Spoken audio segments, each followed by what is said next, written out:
دي عربية انكي انا حليت لها الدراع اهو، عيبها في الاشارات مش شغالة، فانا هصلح الدراع وارجع لكم تاني. انا في الكونتاك عشان حالل بس.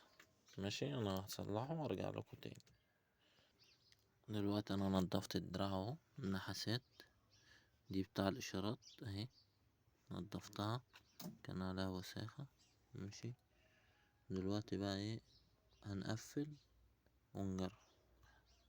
نقفل ده 3 مسامير الوش ونجرب.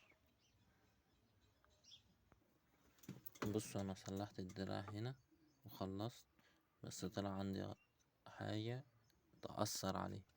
اللي هنا لازما في كوبري هنا، ده عيب في زرار الانتظار، فهضطر اعمله كوبري واركب زرار الانتظار.